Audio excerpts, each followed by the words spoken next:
Earlier this week, Jason Patric, who played Michael in The Lost Boys, was announced as part of the cast for Terrifier 3. A new image from the film has surfaced of the character too, making me think he not only plays a similar role to Michael Emerson, but also one of the most integral pieces of the Terrifier puzzle. Let's get into it!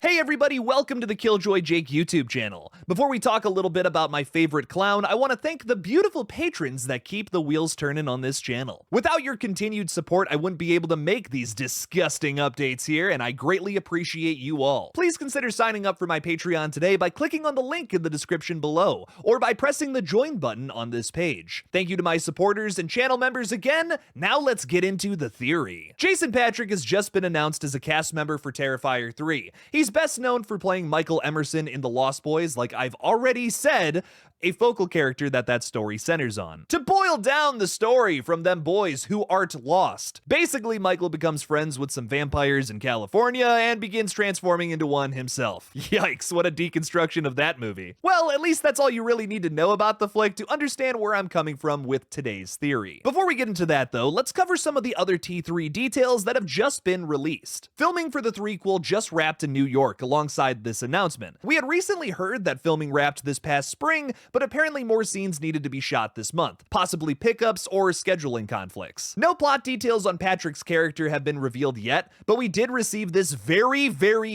important shot of his character in the film that in my opinion reveals who he will be playing. I probably wouldn't be making this video if it wasn't for this picture. More on that later. As we've already heard, the cast for Terrifier 3 includes David Howard Thornton as the instantly iconic Art the Clown again, Lauren Lavera as badass final girl Sienna Shaw, Elliot Fulham as her disturbed little brother Jonathan, Chris Jericho as the dude from the sanatorium who's really obsessed with Jell-O, Samantha Scafidi as Art the Clown's possible love interest Victoria, Daniel Roebuck as the Santa Claus who gets his face ripped off in the poster, and Tom Savini. Yes, that Tom Savini. It's the third film in Damien Leone's Splatter franchise, who had some interesting things to say about the most recent casting announcement. Talking about Jason Patric's involvement in T3, Leone says, "To say it's an honor and a privilege having Jason on board is an understatement. He's one of the best actors of his generation and has a deep respect for this franchise and his craft, which is why I'm thrilled for fans to see his pivotal role in the Terrifier universe." Damien goes on to praise The Lost Boys, which I think is really interesting. I knew Damien liked movies like The Texas Chainsaw Massacre and Friday the 13th, but The Lost Boys was not on my Leone bingo card. He's clearly a man of taste, and disgusting visuals, of course. As a lot of you know, I personally loved the cryptic storytelling of Terrifier 2, loosely setting up some sort of connection between the Shaw family and the franchise's carnival killer. It seems as if today's update is showing us that the next piece of the bloody jigsaw puzzle is stitched into the Christmas carnage of Terrifier 3,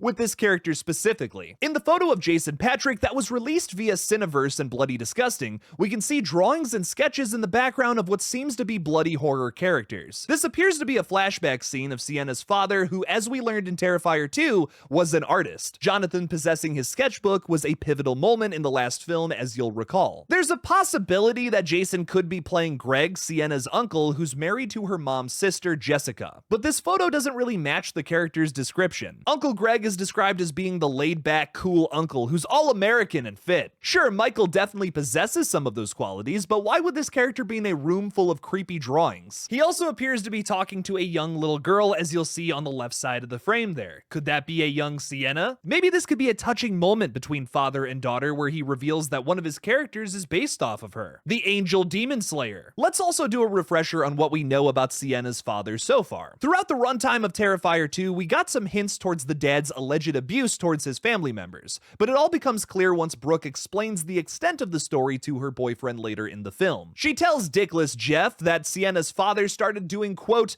fucked up shit as he suffered from a brain tumor. This would lead to familial abuse directed especially towards Sienna. One day he drank an entire bottle of Jack Daniels, not sponsored, and drove himself into a transformer. He got trapped in the wreck as the car caught fire, leading to his own demise. His screams were apparently heard from a mile away. Yikes. Brooke also details that he was seeing things towards the end, which is likely a callback to all of the drawings from the sketchbook that showed Art the Clown's victims from the previous film. Sienna's father likely saw this before it even happened. My Terrifier theory for a while now, which I discuss in further detail in this video here, is that Art the Clown is some some sort of parasite that was growing out of her father's head, hence the brain tumor. Somehow Sienna's father knew what he was becoming, which led to him taking his own...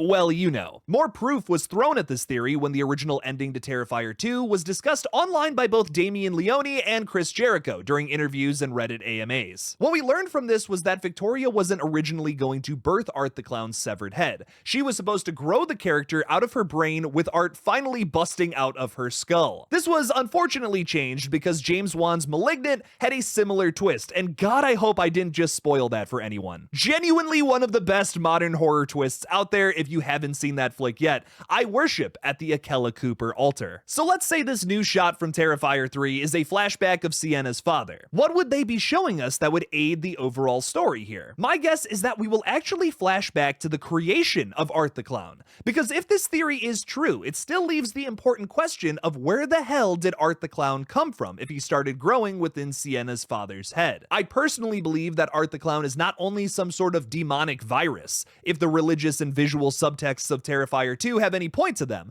but also a creation of Sienna's father himself. I mean, think about it. The dude drew horror characters all the time. He probably came up with Art in universe, not only being the genesis of this killer, but also Damien's self-write-in. Damien probably got this from Stephen King, who famously puts himself into his own stories all the time. I mean, name a King story with a writer as the main character. I'm sure you can think of at least one or two. So far, the timeline on this theory goes: Sienna's father draws a picture of Art the Clown, something gives him the brain tumor. Did you hear the quotes around that? Sienna's father starts going crazy, has visions, and then drives into a transformer. The freshly birthed Art the Clown goes from there to rain havoc on the townsfolk of Miles County, which we've already seen in the past two films. So whatever gave Sienna's father the tumor must be somehow connected to hell, the devil, or demons in general. While part of this theory is suggesting that yes, Art the Clown was a cartoon character at some point, I feel like there are far too many moments of symbolism in many Art the Clown stories thus far for the religious aspect to not be part of his origins too. The Clown Cafe portal looking like fire and brimstone, the shots of a ruined church within the carnival, Sienna's freaking angel costume. I mean, come on. I don't mean to sound so conspiratorial, but something supernatural is going on here. This can't just be some lunatic in a clown costume running around killing people. There is more to this clown than meets the eye. So with Damien's love for the Lost Boys and a religious aspect still needing to be apparent in this story, could Sienna's father have become friends with devil worshippers who put Art the Clown in his head? Cry Little Sister plays in the background during a deeply emotional ritual, maybe? Obviously a joke with that last little suggestion there, but old Jake thinks he's onto something. Welp, you can take off your tinfoil hats now, ladies and gentlemen, but that's my theory based on the latest update. What do you think about Jason Patric's casting in Terrifier 3? And do you agree that he could be playing Sienna's ill-fated father in flashbacks? Let me know in the comments below. Real quick before I sign off, I'd greatly appreciate it if you'd subscribe to my gaming channel, GullGotha. I'm trying to hit 1,000 subscribers there before the end of the summer, and y'all nearly have me at 25% of my goal. Thank you to everybody who has subscribed already, and please make sure to check out all of my channels if you haven't yet. Like, subscribe, all that BS. Thank you all for watching, and as always, don't forget to kill it out there, y'all.